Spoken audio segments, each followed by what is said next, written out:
अपने हाथों को हिलाओ, थैंक यू जीसस। ऊंची आवाज में थैंक यू जीसस, ऊंची आवाज में। अपने होठों को खोलो, हर उस ब्लेसिंग को याद करो जो परमेश्वर ने हमें दी। उठाओ अपने हाथों को थैंक यू जीसस बोलते हुए। सारे गमानू, सारे गमानू, सारे गमानू, मेरा यीशु तेरे आप सवार हो फजल दे मेरे रू देना बंदिया यीशु नु पुकार। फजल दे ले ओ फजल दे मेरे रू देना बंदिया यीशु नु पुकार। अपने हाथों को हिलाओ, उसकी मर्सी, उसकी दया को याद करो। अपने पास्ट को याद करो, कितना डिफिकल्ट था वो, और आज की ब्लेसिंग्स को याद करो अपने हाथों को हिलाते हुए। सारे कमानू, सारे कमानू, सारे कमानू, सदा यीशु देगा आप सवार। ओ फजल दे ले रू देना बंदिया यीशु नु पुकार। अपने हाथों को उठाओ, हम दोनों एक मन होकर इस चर्च को, इस कलीसिया को ब्लेस करते हैं। आपके घराने, आपके बच्चों समेत, फाइनेंस समेत, आपके शरीर समेत, सेहत समेत, in the mighty name of Jesus Christ हम आपको आशीषित करते हैं। अगर आमीन ऊंचा है तो ये आशीष आपके ऊपर ठहरी रही यीशु मसीह के सामर्थ्य नाम में। हम आपको ब्लेस करते हैं आपके एनिमीज के लिए कि वो आपके मित्र बने और जो ना बने वो शर्मिंदा हो, क्योंकि ऐसा ही बाइबल कहती है जो लोग परमेश्वर के एक डिवाइन डेस्टिनी के लिए बुलाए गए, बाइबल कहती है उनका कोई एनिमी कुछ बिगाड़ नहीं सकता। मैं आपको ब्लेस्ड घोषित करता हूं यीशु मसीह के नाम में, सेफ घोषित करता हूं यीशु मसीह के नाम में। आमीन ऊंचा तो ये आशीष आपकी है चर्च। आज जितना वचन आपने सुना 100 गुना फलों को आप लेके आए। अंधकार की शक्तियां इन वचनों को चुरा ना सके। प्रभु यीशु मसीह के पवित्र और सामर्थी नाम में हम मांगते हैं। भजन संहिता 37 उसकी 1 आयत में लिखा, कुकर्मियों के कारण मत कुड़। बोलो अपने पड़ोसी को, कुकर्मियों के कारण मत कुड़, बुरे काम करने वालों के कारण मत कुड़, कुटिल काम करने वालों के विषय डाह ना कर, क्योंकि वो घास के समान कट जाएंगे और हरी घास के समान मुरझा जाएंगे। यहोवा पर भरोसा रख, भला कर, देश में बसा रहे और सच्चाई में मन लगाए रहे। यहोवा को अपने सुख का मूल जान, वह तेरे मनोरथों को, तेरी इच्छाओं को पूरा करेगा। तारीफ करो जोर से। परमेश्वर ने वचन में कहा, जब तू ऐसा व्यक्ति देखे जो कुकर्मी हो पर उसके काम सफल हो रहे हों, उसके कारण मत कुड़। जब तू एक ऐसा व्यक्ति देखे जो व्यभिचारी हो पर फिर भी आशीष ले रहा हो, दुनियावी आशीषों में हो, उसके कारण मत कुड़। और परमेश्वर को उसके विषय में तू कंप्लेंट मत कर कि तू धर्मी है लेकिन संघर्ष कर रहा है और एक कुटिल कुकर्म करने वाला व्यक्ति ब्लेस्ड है। जो वचन आज आपने सुना, जब हम नूह के बेटों को देखते हैं तो जिस बेटे ने नूह को नंगा देखा था उसको श्राप मिला था, उसके वंश को मिला था श्राप। और बाइबल ऐसा कहती है, अगर आप ध्यान से बाइबल को पढ़ें, तब भी उस श्रापित वंश के सारे बच्चे दुनियावी तौर से आशीषित रहे बहुत साल। क्या आपने कभी गौर नहीं किया बाइबल में कि परमेश्वर अब्राहम को क्यों कहता था कि मैं तुझे कनान देश दूंगा? इजराइलियों को क्यों कहता था मैं तुझे हित्तियों का, अमोरियों का, यबूसियों का, कनान का देश दूंगा? क्या दुश्मनी थी परमेश्वर की कनान से?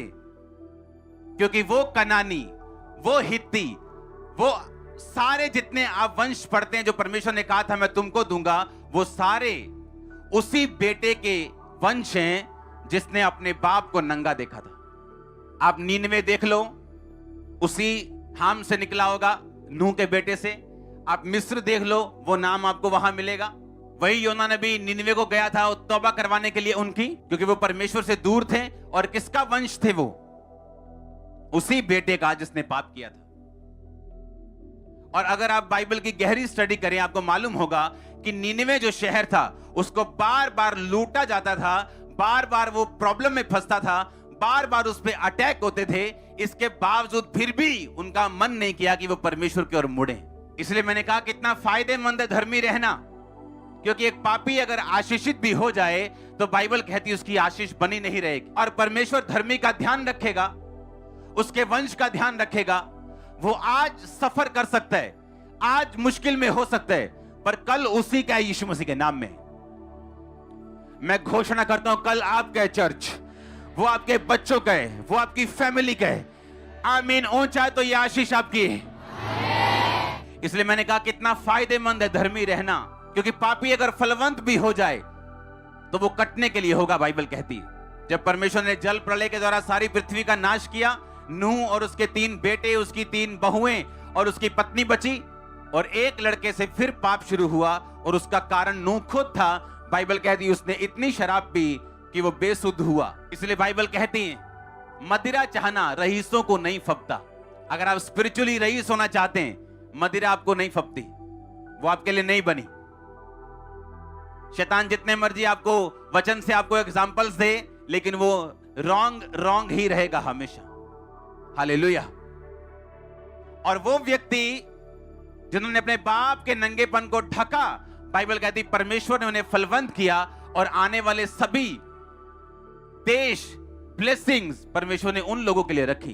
वो आप देख लो, आपने धर्मी की साइड पे रहना है या अपने शरीर की इच्छाओं को पूरा करना है। अगर आप धर्म की साइड पे रहेंगे, यीशु मसीह की साइड पे रहेंगे, होली स्पिरिट की साइड पे रहेंगे, तो एंड में विक्ट्री आपकी होगी। शैतान आप पे कब्जा नहीं कर पाएगा।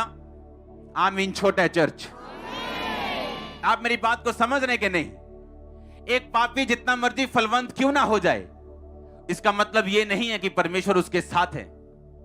एक व्यक्ति पाप करने के 1 महीने बाद दुनियावी रूप से अगर आशीषित हो जाए, इसका मतलब यह नहीं है कि परमेश्वर ने उसके पाप को लीगल कर दिया या एक्सेप्ट कर लिया। आपने आज चूज करना है, चुनना है, आपने किस तरफ रहना है, परमेश्वर की तरफ, शरीर की तरफ, शैतान की तरफ, किसकी तरफ आप रहना चाहते हैं? अगर आप परमानेंट रहना चाहते हैं, ब्लेस्ड रहना चाहते हैं, स्ट्रांग रहना चाहते हैं, आपको परमेश्वर की तरफ रहना पड़ेगा। आपका शरीर मानेगा नहीं, वो आपको अपनी ओर लेके जाएगा, लेकिन उसके अलग नुकसान हैं। आप सुरक्षा से बाहर हैं, आप अपने आप के ऊपर हैं। और कब तक चलेंगे अपने आप के ऊपर रह के? जिस नगर की सुरक्षा यहोवा न करे, जागने वाले का परिश्रम व्यर्थ होगा, बाइबल कहती। आप तैयार हैं धर्मी रहने के लिए? देखो कितनी बड़ी इंकरेजमेंट है ये, कितनी बड़ी इंकरेजमेंट है बाइबल में कि उन लोगों का क्या हुआ जिन लोगों ने परमेश्वर का साथ नहीं रखा। कि जो लोग धर्मी रहे हैं, बाइबल में परमेश्वर ने उनकी सुधि ली है, इमरजेंसी में उनका साथ दिए, उनको छोड़ा नहीं, उनको त्यागा नहीं। और कई बार हम इतने मंद बुद्धि, या आप कह लो कि डंगर बुद्धि हो जाते हैं, पशु बुद्धि हो जाते हैं, कि हमें अपनी लाइफ के आसपास हो रही घटनाओं से यह समझ नहीं आता कि परमेश्वर हमें क्या कहने की कोशिश कर रहे हैं। जब नीनवे पे अटैक होते थे और बार बार उनको लूटा जाता था, उन्होंने कभी यह कोशिश नहीं की है जानने की कि हम उस वंश से निकले हैं जिन पे परमेश्वर का श्राप है और हमको परमेश्वर की ओर मुड़ जाना चाहिए। लेकिन उन्हें लगता था कि ये नॉर्मल चीजें हैं, घर में सब तरह की मुश्किलें ये नॉर्मल है, सबके घर ऐसे ही, फाइनेंशियल ट्रबल सबके ऐसा ही है, बीमारियां घर में लमक रही हैं, टपक रही हैं, सबके घर ऐसा ही है। नहीं भाई, सबके घर ऐसा नहीं। हालेलुया। वो इतने सेंसिटिव नहीं थे, ये देख सकते कि हम पे अटैक क्यों हो रहे हैं, बार बार हमें इन अटैक्स के नीचे क्यों हैं, हमें ही बार बार क्यों लूटा जा रहा है, क्योंकि हम यहोवा से दूर हैं और उस वंश के बेटे और बेटियां हैं जो वंश परमेश्वर से दूर था और जिस पे परमेश्वर का श्राप था।